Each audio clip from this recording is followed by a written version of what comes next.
Pauta de análisis. Pauta 100.5.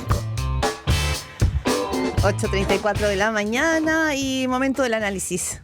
Cristóbal Uneus, director de Data Science and Holster. Muy buenos días, señor Uneus. ¿Cómo está? Buenos días. Buen día. Hola, Gerardo. Y Claudio Alvarado, director del IES, Instituto de Estudios de la Sociedad. ¿Cómo le va, señor Alvarado? Muy buenos días. Oye, ¿es tan grave el desorden, si se le quiere llamar así, o los problemas que está teniendo el gobierno? El senador Cruzcoque decía, somos nuevos, estamos recién, y los temas eje, al menos según criterios, siguen bien valorados por la gente, economía, seguridad, en términos generales.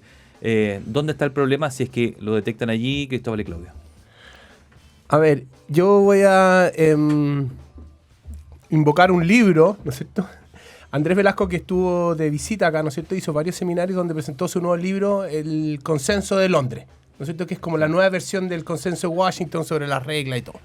Y uno de los 5 elementos que él plantea en el libro, ¿no es cierto? Con Tim Besley, otro profesor de London School, es decir, no hay buena economía sin buena política.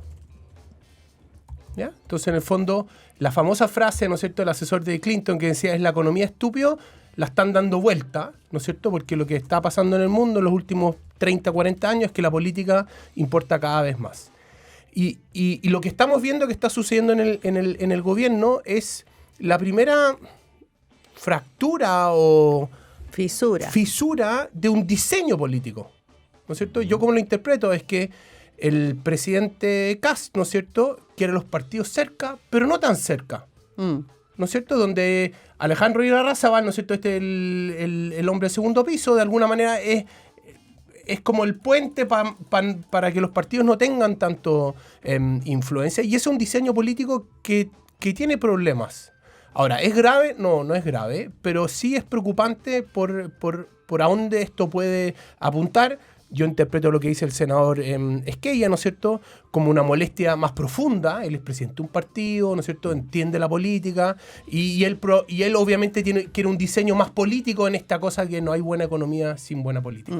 Claudio, perdón, esto no tiene que ver con lo que están hablando recién. El IMASEC de marzo cayó un 0,1% anual, se situó en la parte baja de la proyección, el tercer mes seguido con baja, así el primer trimestre cierra con una caída del PIB de un menos 0,3%. Claudio, perdón la interrupción. Está perfecto, muy pertinente. Y tiene que ver en parte con la economía y la política ciudadana y con los desafíos del gobierno actual. A ver, yo coincido con Cristóbal. A mí me parece que el problema reside fundamentalmente en el diseño. O sea, lo que se van viendo son síntomas de un diseño que tiene aspectos negativos. Al mismo tiempo, eso se puede leer de distintos modos. Yo lo leo así, lo leo como que el gobierno sigue teniendo una oportunidad, yo diría, bastante inédita comparado con los últimos gobiernos. Las prioridades ciudadanas son las mismas que el gobierno espera priorizar. No hay un desfase de la agenda entre lo que la gente espera y lo que el gobierno quiere hacer, al menos a nivel de prioridades. Yo creo que los problemas están en el plano de la ejecución, en el plano del orden. Eso es inquietante porque un gobierno que promete orden y que se hace creíble y alcanza la votación que alcanza por prometer orden tiene que encarnar esa promesa, una promesa exigente. Yo creo que el gobierno en eso está un tanto al debe. ¿En seguridad tú dices que está al debe o en las dos? No. Yo creo que son casos bien distintos. Fíjate que en economía, para poner esas dos prioridades, ¿cierto? En economía hay una hoja de ruta sobre la mesa que a uno le podrá gustar más, menos, sobre la que estamos discutiendo bastante, pero hay una hoja de ruta. Yo creo que el problema no está ahí. Yo creo que en seguridad efectivamente sí está bastante más al debe porque era la promesa principal de campaña y es bastante claro, la entrevista que dio ayer lo reafirma de algún modo, que la ministra Steiner ha tenido dificultades en su instalación. ¿Por qué lo reafirma? Porque ella misma reconoce que se ha sentido cuestionada, porque pide tiempo de un modo un tanto, yo diría, con falta de manejo en la manera de expresar la cuña, si se quiere. Por supuesto que al gobierno hay que dejarlo trabajar, pero ella no debería decir déjennos trabajar, ella debería decir esta es la hoja de ruta, presentar una batería de medidas. Yo creo que en eso le ha faltado y la entrevista ayer creo que lo confirma. Entonces, raya para la suma, a mí me parece que el gobierno sigue una posición expectante, pero cuando los gobiernos empiezan a tener problemas, aunque no sean determinantes, aunque sea una fase de instalación, se juegan su éxito en la capacidad de corregirlo. Entonces, si es que es plausible de que hay un problema a nivel de diseño, volviendo a lo que decía Cristóbal, la pregunta es cómo se va a corregir o atenuar ese diseño. Y ahí yo creo que efectivamente se hace bastante manifiesto que hay cosas que mejorar. Si el ministro Alvarado el ministro del Interior tiene oficio político, tiene redes, tiene capacidad de puente. La coordinación interministerial después de la última reforma del ministerio le corresponde formalmente al Ministerio del Interior. Bueno, es claro que el segundo piso tiene que dedicarse a lo suyo y el Ministerio del Interior tiene otras facultades. ¿Cómo ves tú eso? Porque en el fondo el diseño del segundo piso siempre ha sido claro que el segundo piso es un resorte de asesores cercanos al presidente, pero no es primera vez, quizás ahora más fuertemente, pero que el segundo piso es muy poderoso y se generan ruidos con los ministros más políticos. ¿Este es un tema que te parece a ti solo de diseño o es político importante? Lo digo por una entrevista que dio Pablo Longueira en El País, en este proyecto del País con la Anita María Sangüesa y Aldo Chapacase, que dijo que le tenía muy sorprendido ¿cómo dijo la palabra? Se me olvidó la palabra que ocupa, pero como la improvisación. La improvisación con la que estaba el gobierno. A ver, yo creo que cuando yo digo que es parte de un diseño, no lo digo en el sentido de que lo quiero minimizar, sino que esta es una impronta con que el presidente, ¿no es cierto?, decidió empezar su gobierno.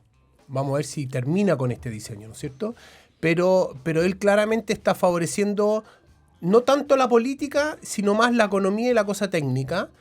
Uno lo que ve es que él está menos metido en los temas que los presidentes anteriores, quizás al mismo nivel que Boric, que tampoco se metía tanto, dejaba mucho espacio a los ministros y tenía un segundo piso quizás un poquito más desordenado que este, pero es un diseño donde la política juega un rol menor, ¿no es cierto? Y el sentido es que si yo, no lo quiero poner en términos personales, ¿no es cierto?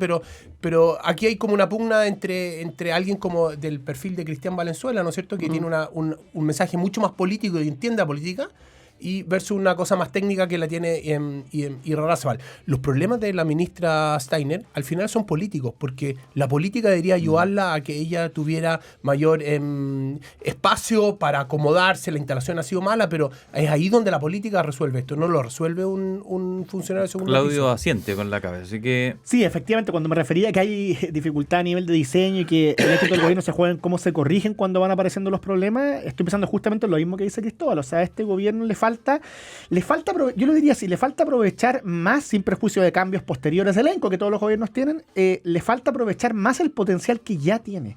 Tiene ministros políticos con oficio, experiencia y redes, como el ministro Alvarado, el ministro García Ruminot. Tiene subsecretarios que también tienen cierto oficio, que han pasado por el Estado, como el subsecretario del Interior Máximo Pavés. Yo creo que tiene que aprovechar más a su personal. Y el segundo piso, dedicarse a lo suyo, como ya han dicho, nótese, lo dijo Arturo Esquella, porque eso es lo que está diciendo. Sí, eso es lo que dice él. Y lo dice aún más claramente Guillermo Ramírez ahí, el presidente de la UDI. Entonces, yo creo que el diagnóstico a nivel de la fila oficialista, también a nivel de los partidos, de los políticos con cierto tonelaje, es bastante claro. ¿Y quién lo hace?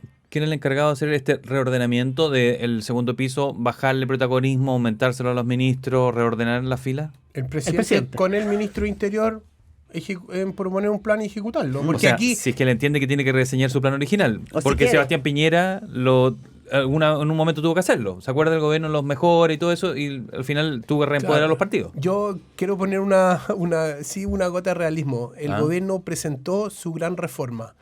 Es difícil que en medio de esto venga un cambio de estrategia. No. Yo creo que la primera evaluación va a ser cuando salga el proyecto de la Cámara y el costo que va a tener para salir, ¿no es cierto? Y quizás ahí el gobierno puede hacer una pausa, viene el discurso el 1 de junio, el gobierno está full enfocado en eso, ¿no es cierto?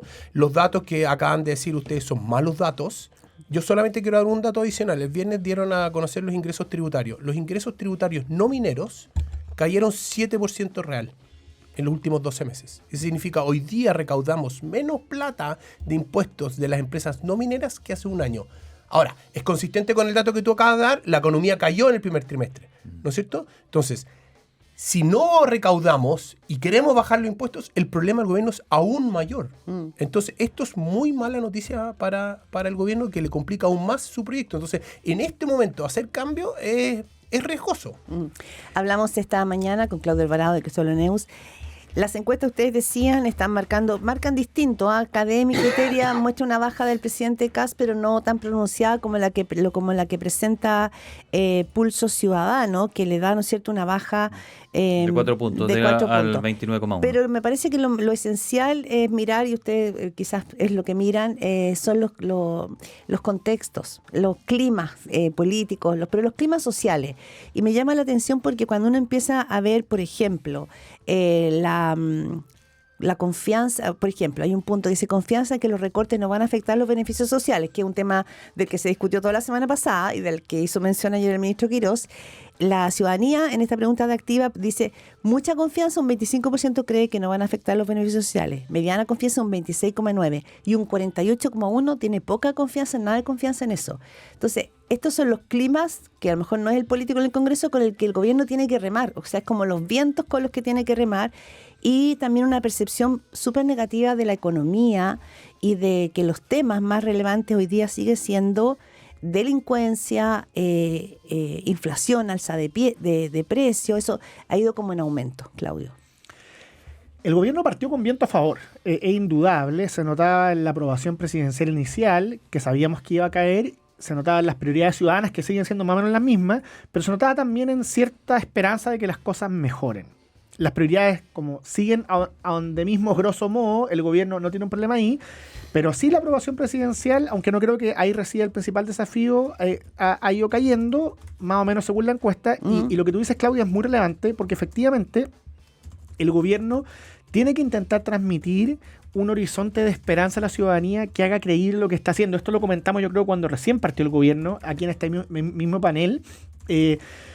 Las comparaciones con Argentina son un tanto odiosas porque son cuadros muy distintos, pero hay un punto que es interesante, y es que con toda su extravagancia, Milei fijó un norte y mantuvo cierta capacidad de sueño, de expectativa de mejora, y eso el gobierno tiene que mejorarlo ya. ¿Y cómo lo mejora? Bueno, conecta un poco con lo anterior.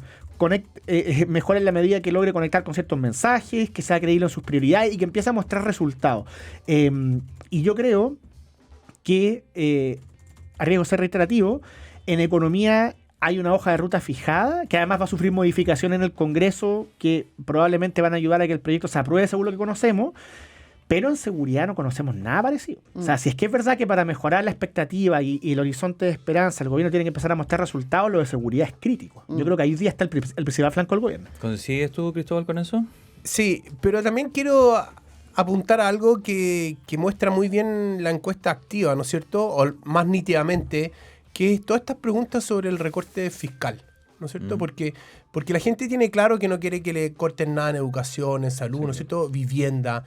Y eso es un problema para el gobierno. Y en ese sentido yo entiendo, uno puede discutir la forma, ¿no es cierto? Pero el ministro Poduje de alguna manera está interpretando, expresando lo que él ve recorriendo el país. Pero lo segundo es que la gente no entiende qué van a recortar y cómo lo va a afectar. Sí, las respuestas en criterio también apuntan a eso, y ahí como hay una confusión. Y ahí yo creo que el gobierno ha cometido un error estratégico, ¿no es cierto? Lo del oficio es un síntoma de que el gobierno tampoco tiene claridad qué es lo que va a recortar y cómo lo va a recortar, ¿no es cierto? Y esto recién lo vamos a ver con ciencia cierta el 30 de septiembre cuando ingrese la ley de presupuesto. Entonces quedan muchos meses donde vamos a tener esto. Y si no lo explica, lo único que vamos a ver de esos números es que van a seguir cayendo y eso va a arrastrar al gobierno a una menor popularidad. ¿Qué le queda? ¿Seguir explicando eso, no? ¿Sería como solución? No claro, sé si pero rápidamente, porque se le va a acabar el tiempo. O sea, ¿se va a acabar el tiempo? ¿Lleva cuánto el gobierno? No, digo, porque le va a afectar su tramitación del proyecto. de ley. Una baja en la popularidad del gobierno le va a afectar porque ya hay acuerdo con el PDG de aprobar la ley de legislar. ¿Eso se podría alterar? Pero ese acuerdo está muy influido porque el gobierno está recién partiendo, porque la caída en la encuesta sigue siendo atenuada. O sea, hay varios encuestólogos que han dicho, oye, yo pensé que después de lo de las bencinas esto iba a ser mucho peor. El gobierno tiene cierto impulso inicial todavía, pese a las dificultades que hemos comentado. Entonces yo coincido con Cristóbal en que si esto siguiera agudizándose, podría llegar a afectar una vez que el proyecto llegue al Senado, o incluso en la parte final de la Cámara de Diputados, la tramitación. Pero es interesante porque toda esta conversación lo que confirma es que el desafío del gobierno es político. Al final, en economía hemos dicho hay una hoja de ruta, pero esa hoja de ruta no se ha explicado del todo bien. Ayer el ministro Quirós lo reconocía además abiertamente. Yo creo que ahí el gobierno también tiene un flanco abierto que conecta con los problemas que hablábamos en la primera parte de esta conversación. O sea, si uno puede resumir qué le falta al gobierno, yo creo que le falta un poco más de orden, le falta encarnar su promesa de seguridad de modo más creíble y le falta un mensaje, encarnar y transmitir un mensaje político más claro también en su agenda económica. Por tanto, la solución es política. Aquí no hay que inventar la rueda, digamos. Ojo, el acuerdo con el PDG no hay ningún documento firmado. En general, los protocolos de acuerdo... He visto documentos firmados que no se cumplen. Exactamente, eso también. Entonces, ya, pero hay una foto de todo tomado de la mano, sería muy feo. Eso es parte del problema político que puede estar teniendo el gobierno. Puso un tema ahí el senador Cruzcoque recién, no sé si lo alcanzaron a escuchar antes que entraran, pero él dijo: a mí no me gusta eso de negociar como proyecto a proyecto, andar negociando. Deberían ser cosas mucho más a largo plazo y no andar como en el pirquineo permanente, porque eso no funciona. Menos en un PDG que es variopinto, como se podría deducir. No sé si coinciden con esa mirada.